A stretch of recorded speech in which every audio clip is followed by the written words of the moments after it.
ಅಲ್ಲ SIT ಆದ್ಮೇಲೆ ನೀವು ಮಾತಾಡ್ತೀನಿ, ಯಾಕೆ ಬೇಕು? SIT ಗೆ ಹೋಗಿ ಬಂದ್ಮೇಲೆ ಮಾತಾಡ್ತೇನೆ ಅಂತ ಹೇಳಿದ್ರಲ್ಲ. ನೀವು ಮಾತಾಡ್ಬೇಕಲ್ಲ. ಅಲ್ಲ ನೀವು ಇಡೀ ಪ್ರಕರಣಕ್ಕೆ ನೀವೇ ಮಾತಾಡ್ಬೇಕು, ಬೇರೆ ಮಾತಾಡ್ಲಿಕ್ಕೆ ಆಗುದಿಲ್ಲಲ್ಲ ಮೇಡಮ್. ನಿಮಗೆ ನಾನು ಮಾತಾಡೋ ಅವಶ್ಯಕತೆ ಇಲ್ಲ. ಈಗ ಕೇಸ್ ವಾಪಸ್ ತಗೊಳ್ತೀರಾ ಮೇಡಮ್? ನಿಮಗೆ ನಾನು ಮಾತಾಡೋ ಅವಶ್ಯಕತೆ ಇಲ್ಲ. ಕೇಸ್ ಅಲ್ಲ ಮೇಡಮ್, ಏನ್ ಕೇಳಿ ಅದೆಲ್ಲ ಬೇಡ ಮೇಡಮ್.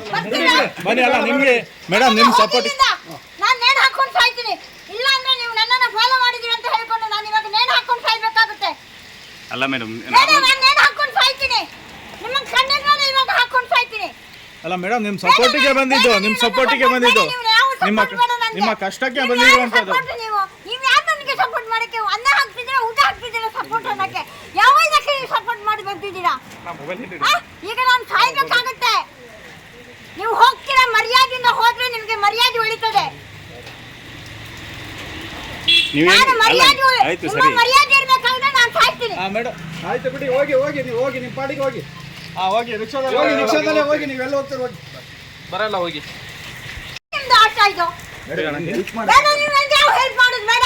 ಸಾಕು, ಮಾಡಿದ್ದು ಇಷ್ಟ ತನಕ ಮಾಡಿರೋದು ದೊಡ್ಡ ನಮಸ್ಕಾರ.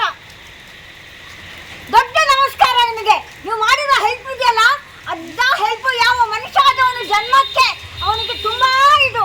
ನಿಮ್ಮಂತ ಹೆಲ್ಪ್, ನಿಮ್ಮಂತ ಕಟ್ಟಡ ವ್ಯವಸ್ಥೆ ಇದೆಯಲ್ಲ, ಅದು ತುಂಬಾ ಕಷ್ಟ ಆಗಿ ಹೋಗ್ಬಿಟ್ಟಿದೆ. ಆಯ್ತು ಮೇಡಮ್,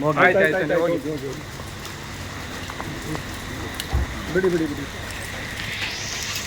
ಏನಂತ ತಿಳ್ಕೊಂಡಿದ್ದೀರಾ ಫಾಲೋ ಮಾಡಕ್ಕೆ? ನಾನು ಕಳ್ತನ ಮಾಡಿದ್ದೀರಾ? ಏನಂತ ಫಾಲೋ ಮಾಡ್ತಾ ಇದ್ದೀರಾ ನೀವು? ಯಾಕೆ ಫಾಲೋ ಮಾಡಬೇಕು? ಅಲ್ಲ ಮೇಡಮ್, ನಿಮ್ಮನ್ನು ಫಾಲೋ ಮಾಡಿ ಯಾವ ಹೆಲ್ಪ್ ಬೇಡ ನಿಮ್ಮದು. ನಿಮ್ದು ಮಾಡಿರುವ ಹೆಲ್ಪ್ ಇದೆಯಲ್ಲ, ಜೀವನ ಪರ್ಯಂತ ನಾನು ಸಾಯ್ಬೇಕಾಗಿದ್ದ ಪರಿಸ್ಥಿತಿ ಬಂದಿದೆ ನಿಮ್ಮ ಹೆಲ್ಪ್ನಿಂದ.